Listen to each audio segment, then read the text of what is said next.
Saludos, ¿cómo están? Bien. Oh, me alegro mucho que estén todo bien, dispuestos a escuchar la palabra de Dios con amor, con entusiasmo, con interés. Ajá. Sí, de eso se encarga este ministerio. En la pasada conferencia habíamos dicho que los textos sagrados tienen varios obstáculos, por lo cual la mayoría de la humanidad lee los textos sagrados y no lo entiende, no lo puede comprender. Y la mayoría de las personas que leen, que estudian, le dan un sentido tergiversado al mensaje que el revelador intenta transmitir. Entonces, para comprobar esa realidad que ha sido notoria en todas las épocas, en todas las edades, que han venido grandes maestros a instruirnos en la palabra, vamos a leer algunos libros sagrados, los profetas, los apóstoles y la enseñanza del Maestro Jesús, donde se corrobora que los textos sagrados son libros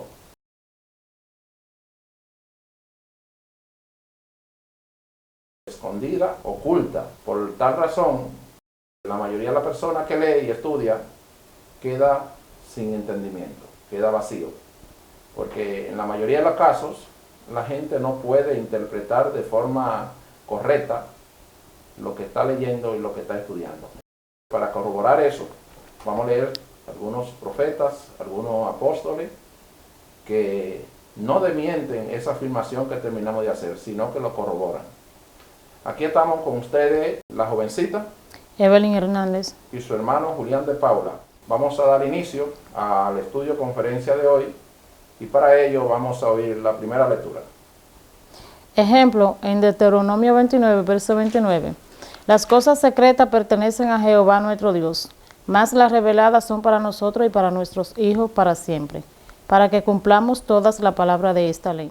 Aquí tenemos el libro de Deuteronomio, un libro que se le atribuye al profeta Moisés. Es un libro que es parte del Pentateuco, es decir, de los 5 libros primeros de la Sagrada Escritura. Entonces, ahí Dios nos da una revelación importantísima que debemos tomar en cuenta siempre que nosotros vamos a leer, a estudiar, a buscar el conocimiento del mundo superior.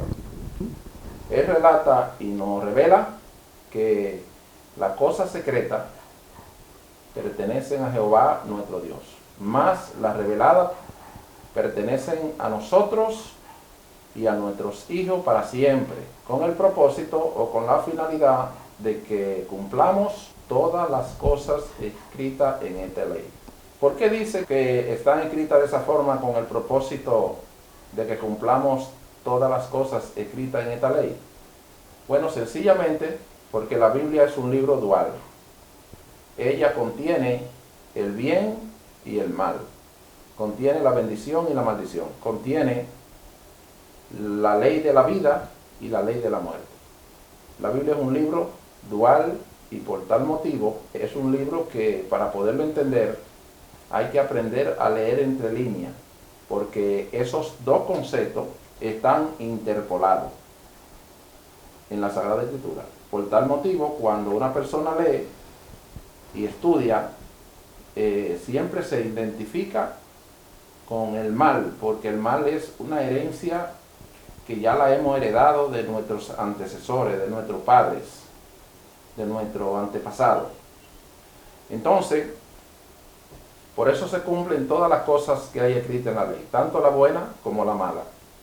Porque cuando un hombre está todavía en su desarrollo y está sin aprendizaje, sin discernimiento del bien y del mal, se identifica con el mal y practica el mal, obedece el mal y siempre, en vez de llevar el bien y la verdad, lleva el mal y la mentira si es que se dedica a predicar y a enseñar.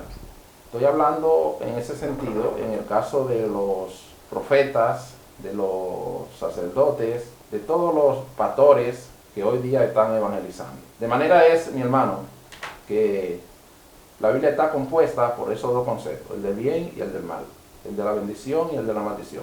Asimismo es el universo. El universo es un mundo dual, donde en la Biblia están registradas las dos leyes, la ley del cielo y la ley de la tierra, la ley del materialismo y la ley de la espiritualidad. Entonces, al no tener conocimiento suficiente y discernimiento, interpretar bien el bien y el mal, la mayoría de las personas se identifican con el mal, se identifican con las partes negativas, y por eso se llevan a cabo todas las cosas escritas en la ley, tanto el bien como el mal. Porque Jesús de Nazaret era un hombre dedicado por completo al bien, a la verdad, a la justicia, a la luz, a lo bueno. Sin embargo, él fue rechazado, fue maltratado y fue crucificado. ¿Por qué razón?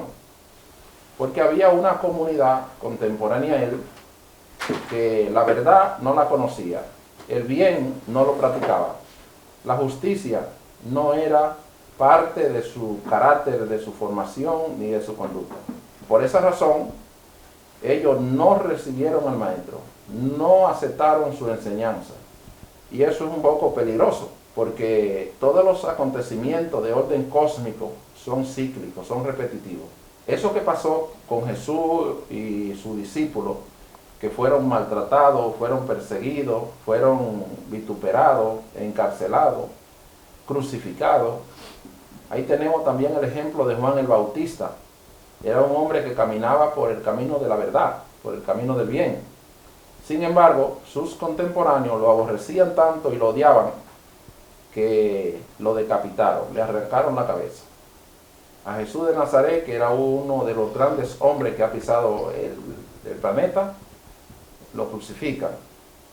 Y eso tiene que ver simple y sencillamente porque los religiosos de aquel entonces vivían impregnados de prejuicios, de costumbres, de tradiciones y de malas prácticas, de malas interpretaciones de la Sagrada Escritura. Porque sencillamente ellos vivían leyendo y vivían estudiando. Pero ellos no conocían la verdad, no conocían el bien, no conocían lo justo. Entonces, cuando viene Jesús con la verdad, viene con la justicia, viene con la bondad, a esa cualidad de no ser parte de ellos lo rechazan, ellos lo maltratan, ellos lo persiguen, ellos lo encarcelan y le hacen toda clase de vituperio y de maldades. Como les dije ahorita, los acontecimientos de orden cósmico son cíclicos, son repetitivos. Es decir, que eso que pasó hace 2000 años atrás, se va a volver a repetir. Y cuando vuelva otro maestro con la misma misión, con el mismo amor enviado por Dios, lo que pasó hace 2000 años no será nada diferente. Por tal motivo, yo lo invito a ustedes a también estudiar y a buscar el camino de la justicia, de la bondad y de la verdad. Porque lo que hagan en esa misión serán capaces de creer en Él, de aceptarlo, de recibirlo y de tenerlo como el verdadero maestro, como el verdadero Hijo de Dios. Pero aquellas personas que no se identifiquen con Él serán los encargados de repetir todo lo que se dijo y todo lo que se le hizo hace 2000 años. De tal manera es que nosotros tenemos que tener mucho cuidado con no modificar nuestra conducta, nuestro carácter y nuestra conciencia. Porque si no modificamos nuestra forma de ser, si no modificamos nuestro pensamiento, entonces nosotros vamos a ser partícipes de la conducta de nuestros antecesores, de nuestros antepasados. Entonces, si no modificamos nuestra forma de pensar y nuestro carácter, vamos a hacer lo mismo que hicieron los hombres y las mujeres hace 2000 años.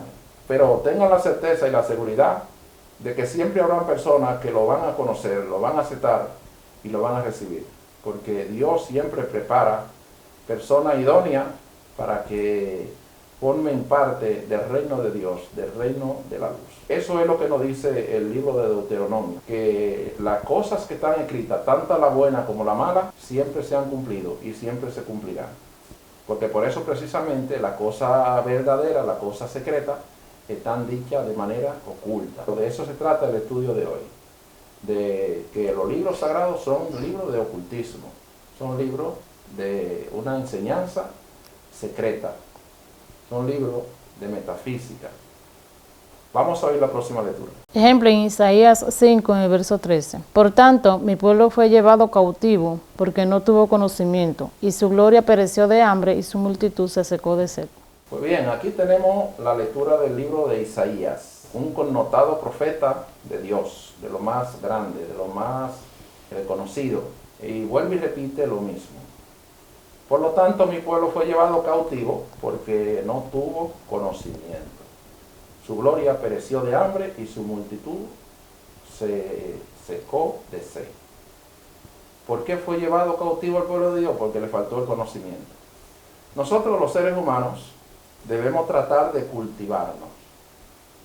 La Biblia es un libro muy amplio y el libro más antiguo que existe sobre la faz de la tierra se llama la Biblia. ¿Por qué Dios nos dejó ese patrimonio? Porque la Biblia es la fuente donde nosotros podemos informarnos, donde nosotros podemos cultivarnos. La Biblia es un libro que contiene toda la filosofía del universo. El que se nutre con el conocimiento del mundo superior, prontamente se convierte en un filósofo, se convierte en una persona erudita, capaz de discurrir con maestría en cualquier campo del saber. De tal manera es que cuando una persona se cultiva, difiere en mucho a una persona no cultivada. Porque el mundo, el universo es una escuela donde nosotros hemos venido a aprender. Y en la escuela, en cualquier escuela que exista, aunque no sea de orden espiritual, lo primero que hay que llevar es libros. ¿Para qué? Para estudiarlo y para aprender. Dios por eso nos dejó como un patrimonio literario sagrado la Sagrada Escritura, porque ella es la fuente de información veraz, certera y correcta. Lo que muchas veces no es correcto ni certero es la interpretación que le dan algunos lectores, algunos estudiantes, llamados sacerdotes, pastores, ministros, y diferentes sobrenombres se ponen. De tal manera es que aquella hambre y aquella sed de la que habla Isaías no es una sed de comida física ni de bebida física, sino de comida y bebida espiritual, que la podemos obtener en la santa y sagrada palabra de Dios, contenida en la Sagrada Escritura. Vamos a oír la próxima lectura. Ejemplo en Amós 8, del 11 al 13. He aquí vienen días, dice Jehová el Señor, en los cuales enviaré hambre a la tierra, no hambre de pan ni sed de agua, sino de oír la palabra de Jehová. E irán errantes de mar a mar, desde el norte hasta el oriente. Discurrirán buscando palabra de Jehová y no la hallarán. En aquel tiempo las doncellas hermosas y los jóvenes desmayarán de sed. El profeta Amós es uno de los grandes profetas que han escrito en la Biblia.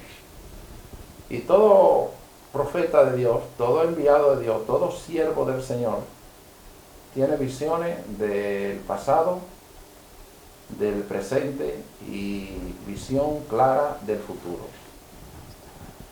Por suerte, cada vez que Dios envía un profeta al mundo,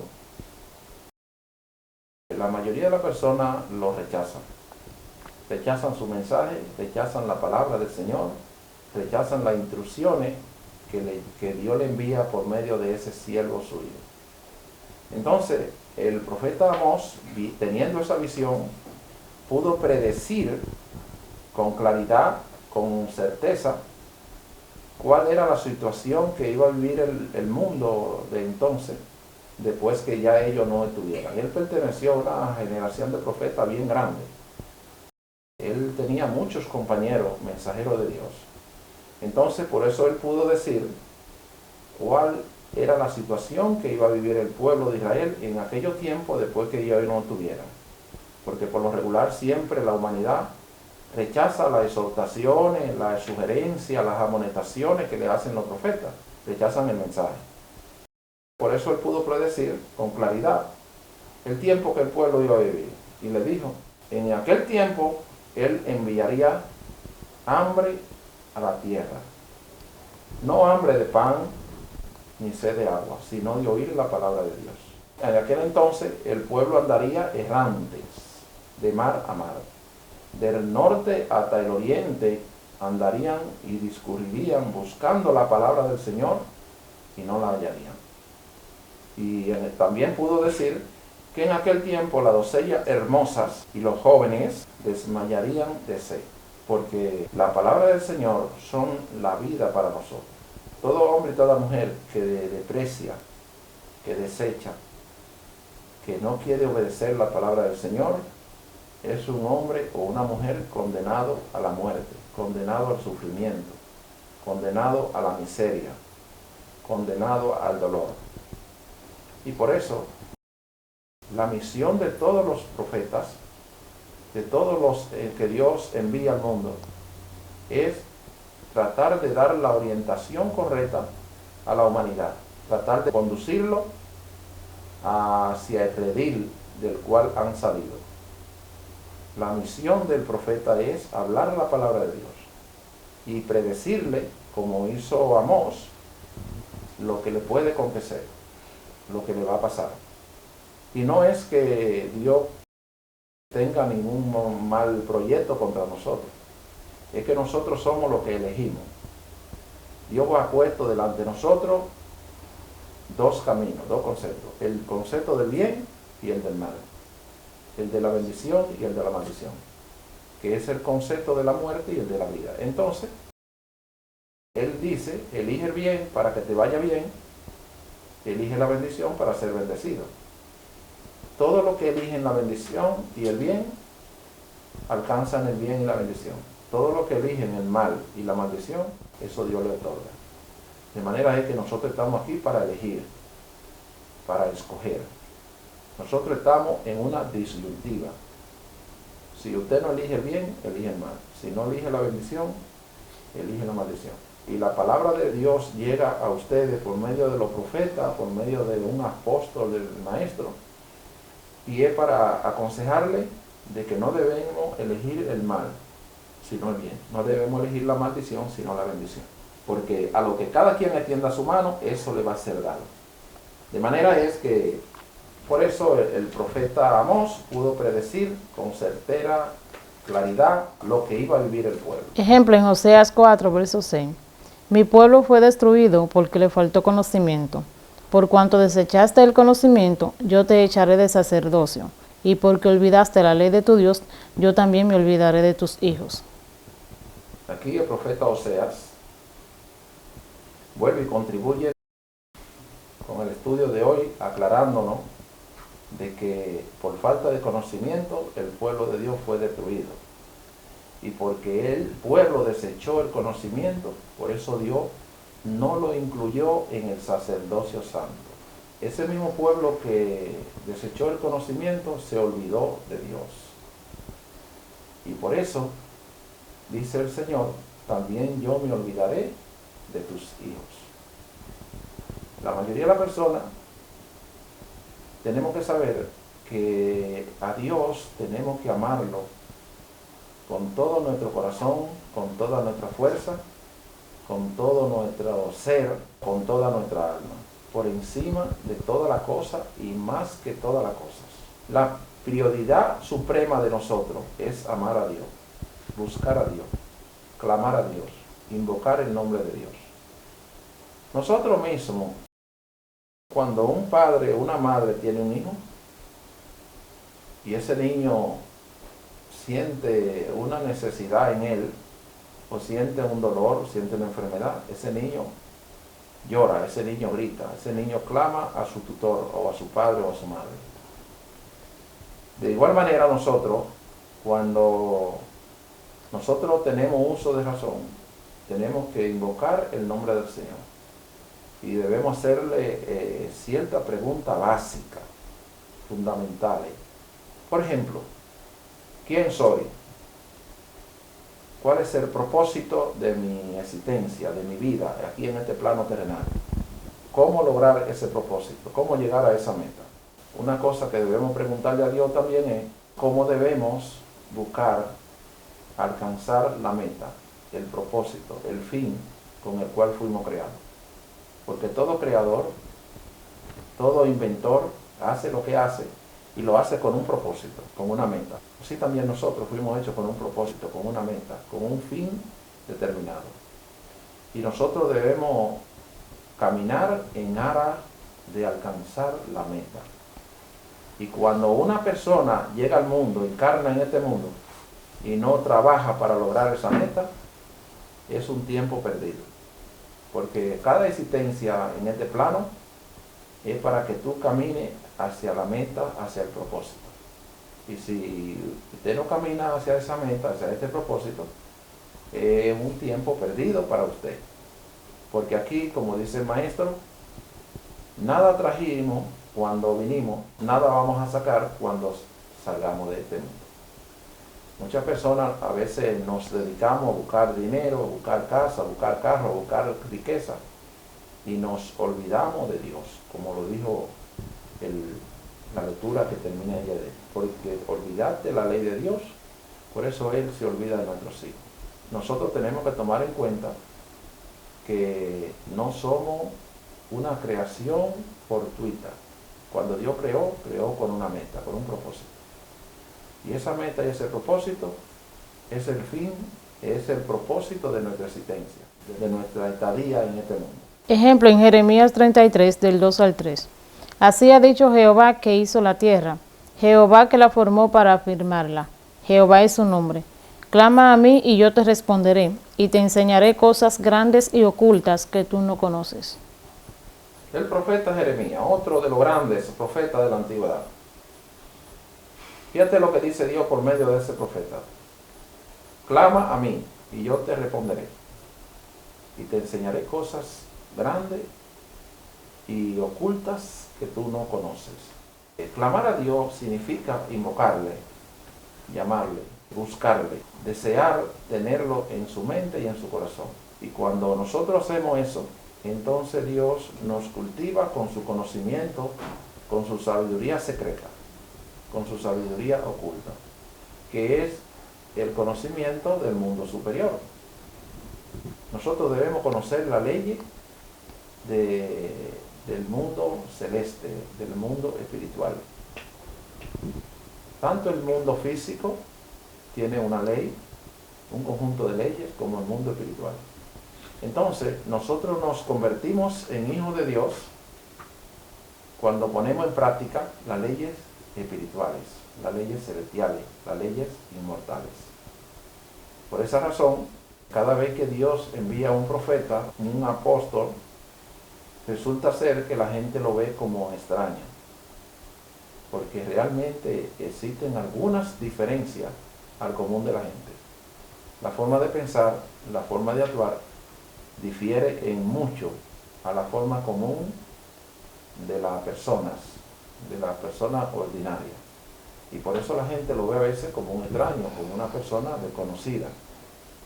Pero realmente Dios sabe lo que somos.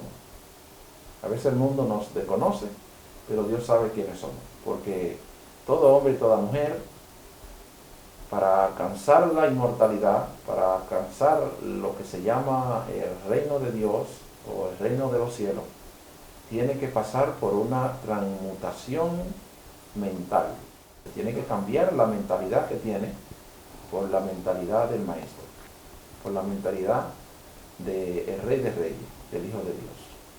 ¿Por qué? Porque Él es el modelo a seguir, el ejemplo a imitar.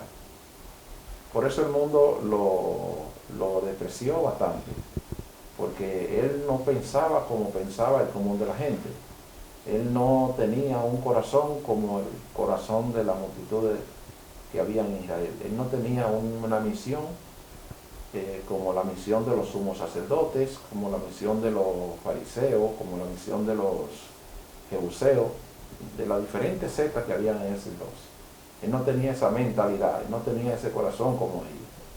Y por eso la mayoría de la gente no lo aceptó, porque la gente por lo regular acepta y recibe las personas que son como nosotros, los que son semejantes a nosotros. Pero cuando viene una persona diferente, entonces dice, no, pero esto es muy extraño, esto es muy desconocido. Sin embargo, cuando Jesús vino, hubieron varias personas que ya lo estaban esperando y que ya lo conocían, antes de él venir. Uno de ellos era Juan el Bautista. Los demás eran aquellas personas que habían oído a Juan el Bautista predicar.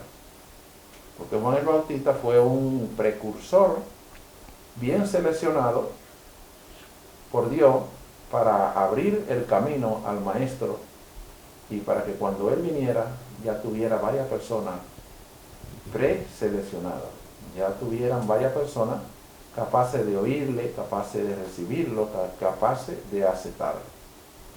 Por eso los primeros discípulos en ser parte del equipo del maestro fueron los discípulos de Juan el Bautista, porque fueron personas que Dios les tocó y estaban preseleccionados para formar parte del que sería el equipo mayor del apostolado del maestro.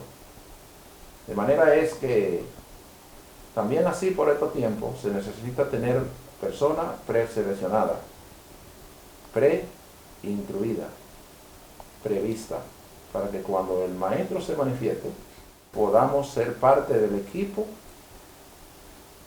de su apostolado. Vamos a oír la próxima. Ejemplo en Mateo 10, del 26 al 28. Así que no los temáis, porque nada hay encubierto que no haya de ser manifestado, ni oculto que no haya de saberse. Lo que os digo en tinieblas, decidlo en la luz, y lo que oís al oído, proclamadlo desde las azoteas. Y no temáis a lo que matan el cuerpo, mas el alma no pueden matar. Temed más bien a aquel que puede destruir el alma y el cuerpo en el infierno. Aquí el apóstol Mateo nos habla de a quién se debe temer. Nos sigue diciendo que lo que nosotros nos dicen en la tiniebla debemos decirlo en la luz. Y lo que oímos en los oídos debemos decirlo desde las azoteas.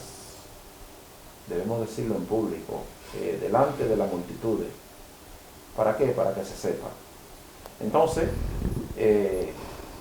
tenemos que tomar en cuenta en esa misión de a quién le debemos temer, a Dios o a los hombres. Nuestro temor no debe ser a los hombres, porque los hombres pueden matar el cuerpo y después con el alma no pueden hacer nada, que es lo importante. Pero Dios tiene poder para destruir el cuerpo y después el alma echarla al infierno. ¿Ustedes han oído hablar del infierno? Nadie quiere estar allí.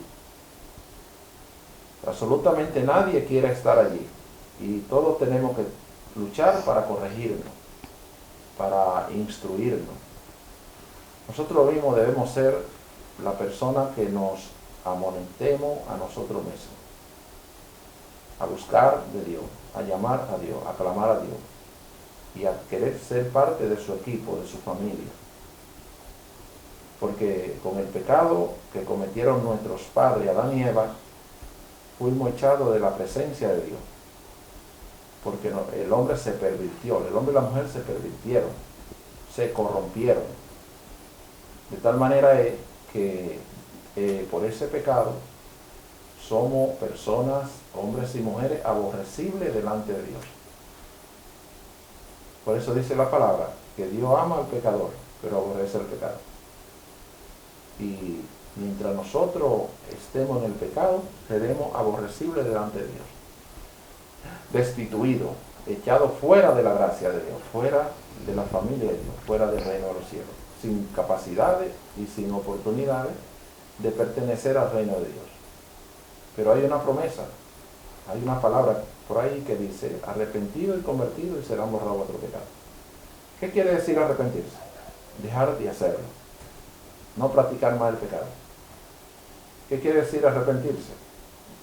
Imitar a Jesús, imitar a Cristo, ser como Él, pensar como Él, actuar como Él. De manera es que cuando vamos y estamos en esa misión, no podemos temerle a los hombres sino a Dios, porque a ese es el que tenemos que darle cuenta. Nadie tiene que darle cuenta a otro hombre si es un hombre, ni a otra mujer si es una mujer. Todos tenemos que comparecer ante el tribunal de Cristo para dar cuenta de lo que hayamos hecho durante nuestra estadía aquí en la tierra. y Él nos va a pagar según lo que hayamos hecho. Si hemos actuado y vivido en el mal, eso recibiremos. Si hemos actuado y hemos vivido en el bien, eso recibiremos. Vamos a seguir. Ejemplo en Mateo 11, del 25 al 26. En aquel tiempo, respondiendo Jesús, dijo: Te alabo, Padre, Señor del cielo y de la tierra, porque escondiste estas cosas de los sabios y de los entendidos y las revelaste a los niños. Sí, Padre, porque así te agradó. Aquí el maestro hace una declaración muy importante. Cuando él dice: Te alabo, Padre, Señor del cielo y de la tierra, porque escondiste estas cosas de los sabios y de los entendidos y se lo revelaste a los niños. Sí, Padre, porque así te agradó.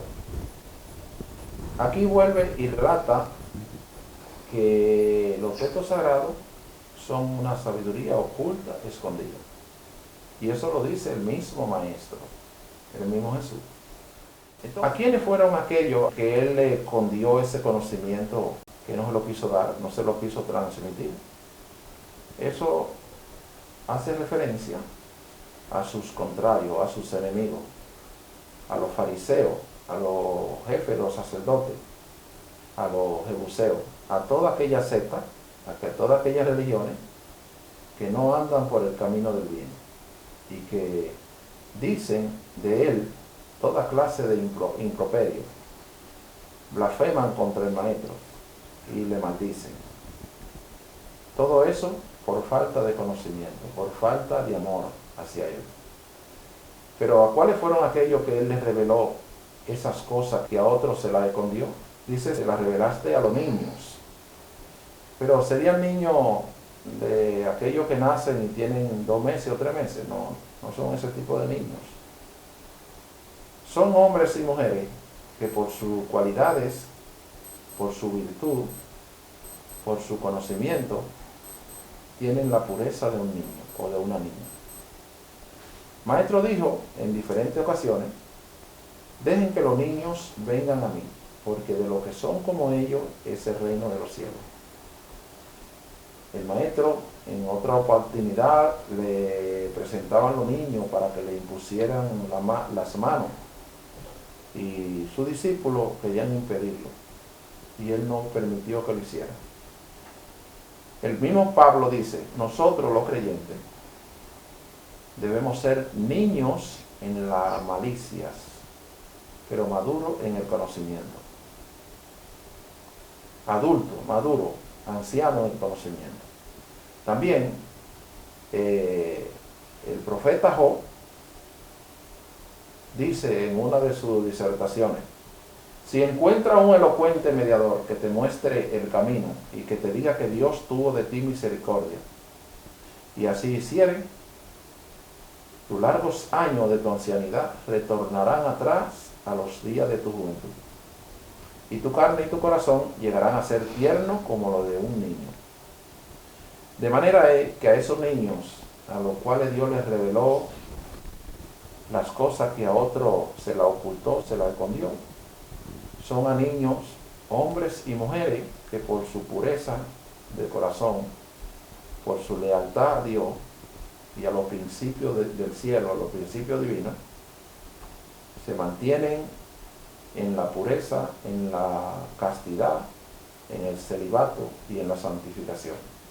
Una de las cosas que tiene un niño, que no tenemos nosotros lo grande, es que son vírgenes y que son santos.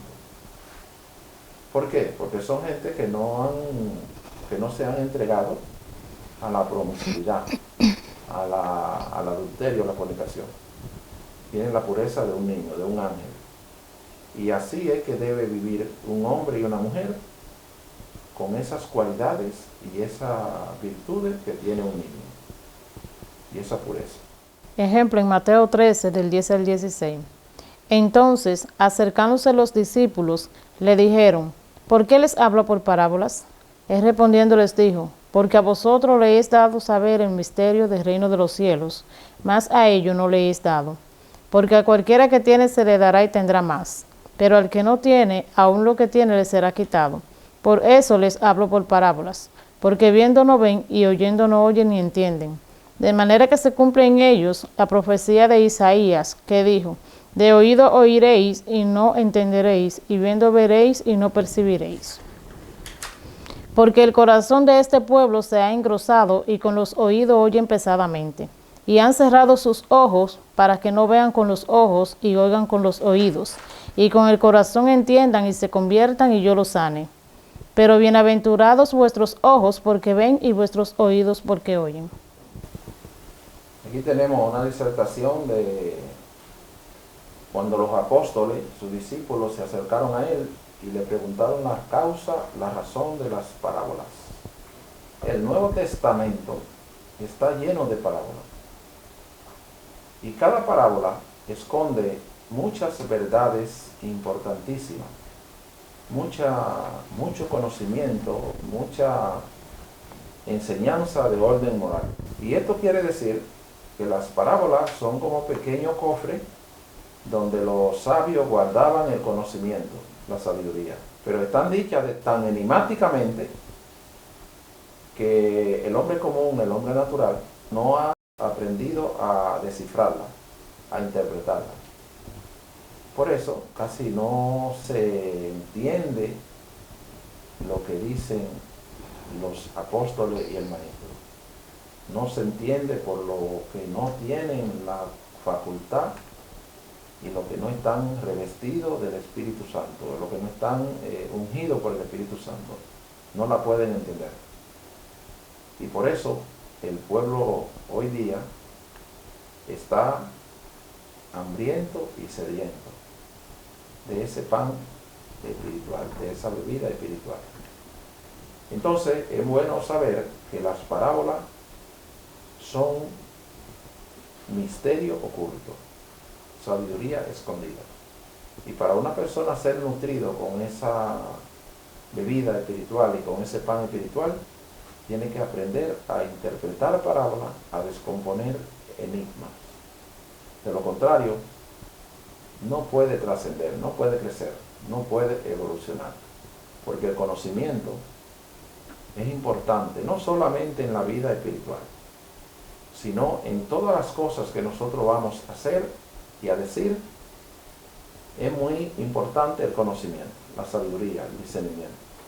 Porque es la única forma por la cual podemos hacer la cosa bien.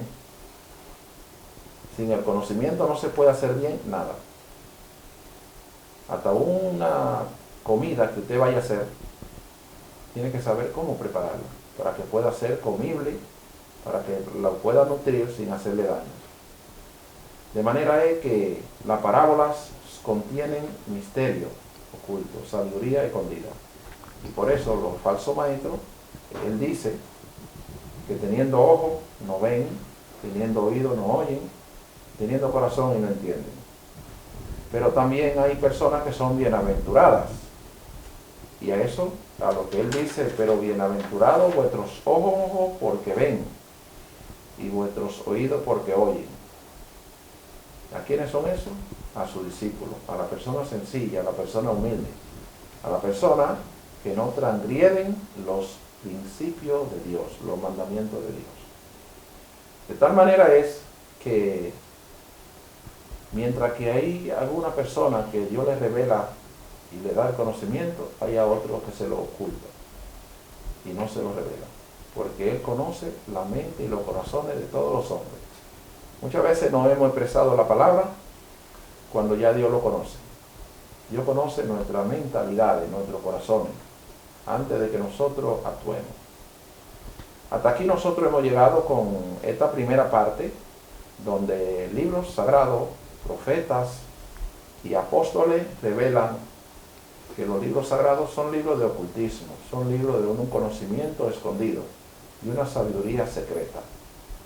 Con cariño y amor hemos estado con ustedes, Evelyn Hernández y Julián de Paula. Le damos las gracias por su participación y por su asistencia. Lo esperamos para la segunda parte de este tema tan importante y tan emotivo. Dios le bendiga, Dios le guarde, y la paz y el amor de Dios sea con todos ustedes. Amén.